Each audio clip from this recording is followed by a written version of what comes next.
হযরত আনাস রাদিয়াল্লাহু তাআলা আনহু বলেন, আমার নবী অতি দীর্ঘদেহী ছিলেন না এবং বেটে খাটো ছিলেন না, মধ্যম গড়নের ছিলেন। রাসূল সাল্লাল্লাহু আলাইহি ওয়াসাল্লামের চেহারা মোবারকের রং ধবধবে সাদা ছিল না, পরিপূর্ণ গম বর্ণের ছিল না, লাল এবং গম বর্ণের মিশ্রিত অসাধারণ সুন্দর ছিল পয়গম্বর সাল্লাল্লাহু আলাইহি ওয়াসাল্লামের চেহারা।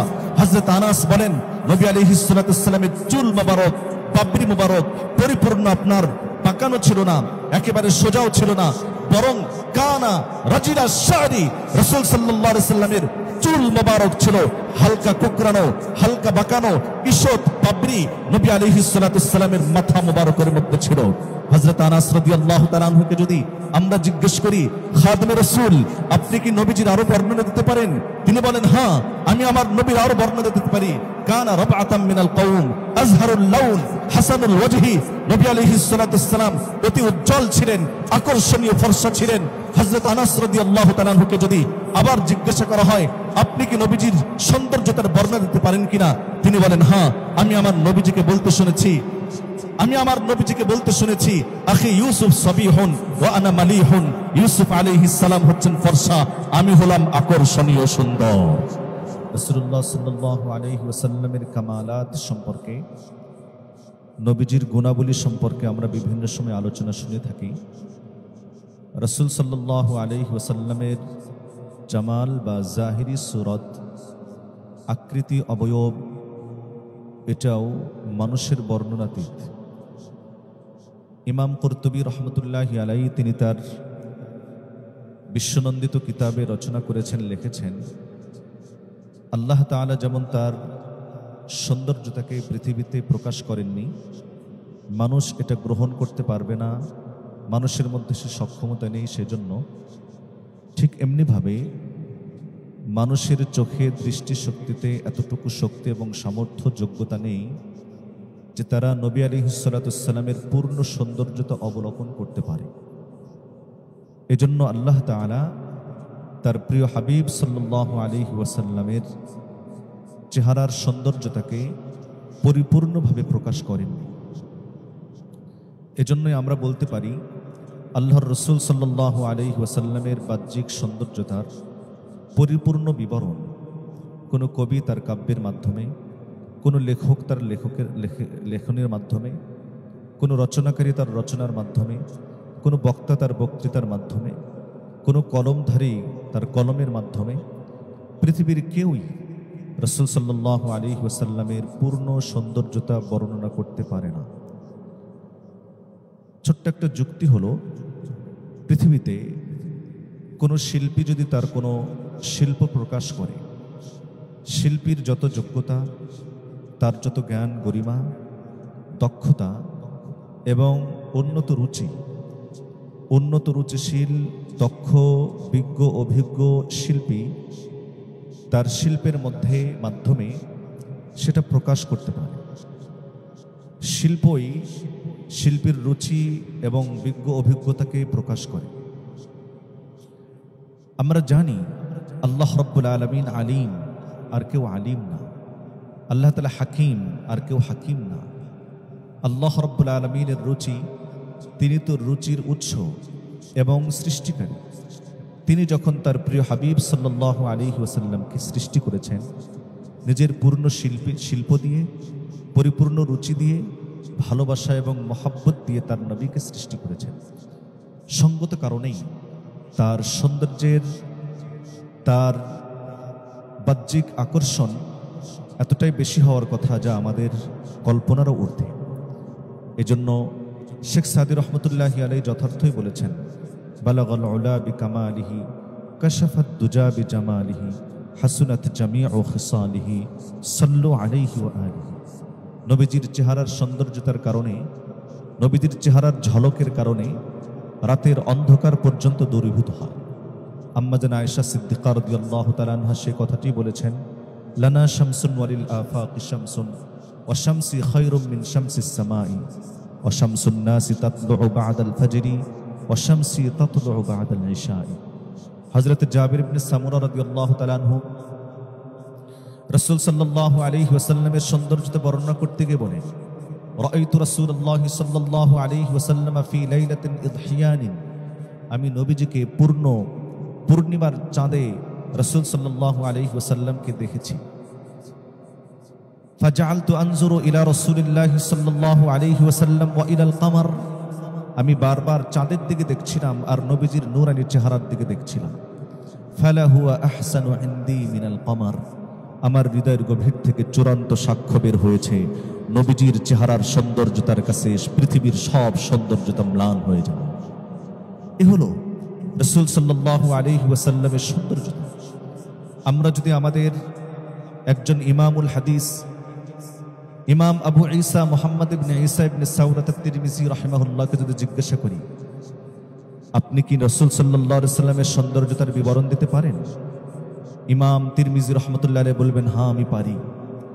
কারণ আখবারানা আবু রাজাইন কুতাইবা ইবনে সাঈদ আন মালিক ইবনে আনাস আন রাবিয়া ইবনে আবি আব্দুর রহমান আন আনাস ইবনে মালিক রাদিয়াল্লাহু আনহু আন্নাহু সামিআহু ইয়াকুল, ইমাম তিরমিজি রাহমাতুল্লাহ আলাইহি বলেন, আমার উস্তাদ আবু রাজা কুতাইবা ইবনে সাঈদ বর্ণনা করেছেন, তিনি তার উস্তাদ ইমামে দারুল হিজরা ইমাম মালিক ইবনে আনাস রাদিয়াল্লাহু তাআলা আনহু থেকে বর্ণনা করেছেন, তিনি তার উস্তাদ রবিয়া ইবনে আবি আব্দুর রহমান থেকে বর্ণনা করেছেন। তিনি বলেন, আমি আমার উস্তাদ খাদেমে রাসূল সাহাবী রাসূল হযরত আনাস রাদিয়াল্লাহু তাআলা আনহুকে বলতে শুনেছি, লাম ইয়াকুন রাসূলুল্লাহ সাল্লাল্লাহু আলাইহি ওয়াসাল্লাম বিত-তাবিরিল বাইনি ওয়ালা বিল কাসিরি ওয়ালা বিল আবিয়াদিল আমহাকি ওয়ালা বিল আদমি ওয়ালা বিল জাদিল কাতাতি ওয়ালা বিস সাবতি বা'আথাহুল্লাহু তাআলা আলা রা'সি 40 সানা فأقام بمكة 10 سنين وبالمدينة 10 سنين فتوفاه الله تعالى على رأس 60 سنة وليس في رأسه ولحيته 20 شعرة بيضاء। হযরত আনাস রাদিয়াল্লাহু তাআলা আনহু বলেন, আমার নবী অতি দীর্ঘদেহী ছিলেন না এবং বেটে খাটো ছিলেন না, মধ্যম গড়নের ছিলেন। রাসূল সাল্লাল্লাহু আলাইহি ওয়াসাল্লামের চেহারা মোবারকের রং ধবধবে সাদা ছিল না, পরিপূর্ণ গম বর্ণের ছিল না, লাল এবং গম বর্ণের মিশ্রিত অসাধারণ সুন্দর ছিল পয়গম্বর সাল্লাল্লাহু আলাইহি ওয়াসাল্লামের চেহারা। হযরত আনাস বলেন, নবী আলাইহিস সালাতু ওয়াসসালামের চুল মোবারক, পাপড়ি মোবারক পরিপূর্ণ আপনার পাকানো ছিল না, একেবারে সোজাও ছিল না, বরং কানা রাজিলা শারি, রাসূল সাল্লাল্লাহু আলাইহি ওয়াসাল্লামের চুল মোবারক ছিল হালকা কুকরানো, হালকা বাঁকানো, ঈষৎ পাপড়ি নবী আলাইহিস সালাতু ওয়াসসালামের মাথা মোবারকের মধ্যে ছিল। হযরত আনাস রাদিয়াল্লাহু তাআলা আনহুকে যদি আমরা জিজ্ঞেস করি, খাদেমে রাসূল আপনি কি নবীজির আরো বর্ণনা দিতে পারেন? তিনি বলেন, হ্যাঁ আমি আমার নবীর আরো বর্ণনা দিতে পারি। কানা রাবআতাম মিনাল কওম আযহারুল লাউন হাসানুল ওয়াজহি, নবী আলাইহিস সালাতু ওয়াসসালাম অতি উজ্জ্বল ছিলেন, আকর্ষণীয় ফর্সা ছিলেন। হযরত আনাস রাদিয়াল্লাহু তাআলা আনহুকে যদি আবার জিজ্ঞাসা করা হয়, আপনি কি নবীজির সৌন্দর্যতার বর্ণনা দিতে পারেন কিনা? তিনি বলেন, হ্যাঁ আমি আমার নবীজিকে বলতে শুনেছি, আখি ইউসুফ সাবিহুন ওয়া আনা মালিহুন, ইউসুফ আলাইহিস সালাম হচ্ছেন ফর্সা, আমি হলাম আকর্ষণীয় সুন্দর। এভাবে যদি হযরত আলী রাদিয়াল্লাহু তাআলা আনহুকে জিজ্ঞাসা করেন, হযরত আলী রাদিয়াল্লাহু তাআলা আনহু নবী পাক সাল্লাল্লাহু আলাইহি ওয়াসাল্লামের সৌন্দর্যের বর্ণনা থেকে বলেন, লাম ইয়াকুন রাসূলুল্লাহ সাল্লাল্লাহু আলাইহি ওয়াসাল্লাম বিত-তাবিলিল মুমাগগিতি ওয়ালা বিল কাসিরিল মুতারাদ্দিদি কানা রাবআতাম মিনাল কওম, নবী আলাইহিস সালাতু ওয়াসসালাম বেশি লম্বা ছিলেন না, একেবারে খাটো ছিলেন না, মধ্যম গড়নের ছিলেন। রাসূল সাল্লাল্লাহু আলাইহি ওয়াসাল্লামের সৌন্দর্যতা বর্ণনা করতে গিয়ে তিনি বলেন, ওয়াসিউল জাবিন, নবীজির কপাল মোবারক ছিল প্রশস্ত। তিনি বর্ণনা দিতে গিয়ে বলেন, আসাজ্জুল হাওয়াজি সাওয়াবিগ, নবীজির ভ্রু মোবারক লম্বা ছিল, হালকা বাঁকানো ছিল। মিন গায়রি কারনিন বাইনাহুমা, জোড়া ভ্রু ছিল না, মাঝখানে ফাঁকা ছিল। বাইনাহুমা ইরকুন ইউদুররুহুল গাদাবু, নবী আলাইহিস সালাতু ওয়াসসালাম যখন রাগ করতেন মাঝখানের এই রগটি ফুলে উঠত। রাসূল সাল্লাল্লাহু আলাইহি ওয়াসাল্লাম কেমন ছিলেন? হযরত আলীকে যদি জিজ্ঞাসা করা হয়, তিনি বলতেন, আলয়ানুহুম আলিকাতান আই তাবিআতান, স্বভাবের দিক থেকে তিনি ছিলেন বিনম্র। ওয়া আকরামুহুম আশিরাতান, বংশের দিক থেকে তিনি ছিলেন সর্বোচ্চ সম্মানিত। মান রাআহু বাদাহাতান হাবাহু ওয়া মান খালাতাহু মারিফাতান আহাব্বাহু, পয়গম্বরকে যদি কেউ আকস্মিক দেখত তাহলে নবীজির চেহারার হাইবতের কারণে মানুষ ভয় পেয়ে যেত। যদি কেউ আন্তরিকতার সাথে মিশত, কলিজার টুকরা পর্যন্ত নবীজির জন্য কোরবান করতে বাধ্য হতো। মুহতারাম হাজরিন, হযরত হিন্দ ইবনে আবি হালা রাদিয়াল্লাহু তাআলা আনহু, যিনি রাসূল সাল্লাল্লাহু আলাইহি ওয়াসাল্লামের রবিব ছিলেন, হযরত ফাতেমা রাদিয়াল্লাহু তাআলা আনহার ভাই ছিলেন, খাদিজাতুল কুবরা রাদিয়াল্লাহু তাআলা আনহার আগের স্বামীর সন্তান ছিলেন, হাসান রাদিয়াল্লাহু তাআলা আনহুর মামা ছিলেন।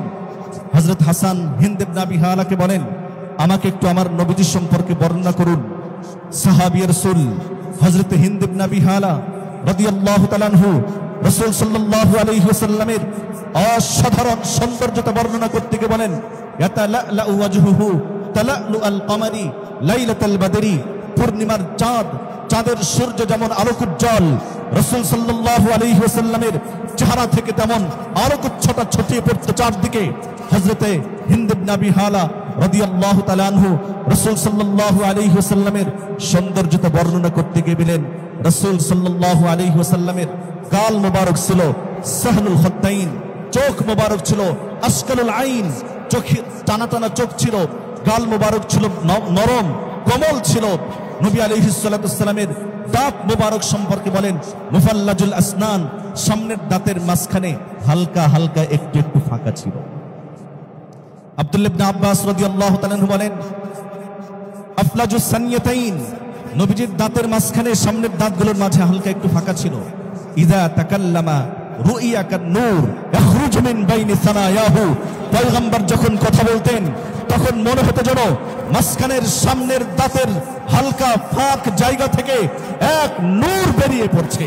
পয়গম্বর সাল্লাল্লাহু আলাইহি ওয়াসাল্লামের বাহ্যিক সৌন্দর্যতা যদি আমি বলতে যাই, ইমাম কুরতুবীর সেই কথাটি আমাকে বলতে হয় যে আমরা আসলে নবী আলাইহিস সালাতু ওয়াসসালামের সৌন্দর্যতা বর্ণনা করতে ব্যর্থ, আমরা অপারগ। তবে ভাই, এতটুকু কথা আপনাদের সামনে আমি বলে শেষ করছি, আমার রাসূল সাল্লাল্লাহু আলাইহি ওয়াসাল্লামকে চেনা জানা আমাদের জন্য অপরিহার্য কর্তব্য। কারণ প্রত্যেক আশিক তার মাশুককে খুঁজে বেড়ায়, তার আলোচনা করতে চায়, শুনতে চায়। আল্লাহর রাসূল সাল্লাল্লাহু আলাইহি ওয়াসাল্লামের হুলিয়া মুবারক বাহ্যিক আকার অবয়ব আকৃতি যেন আমাদের হৃদয়ের ভিতরে গ্রথিত থাকে, আমরা যেন এটাকে মুখস্থ রাখতে পারি, এবং যেন কল্পনার জগতে নবী আলাইহিস সালাতু ওয়াসসালামকে আমরা দেখতে পাই।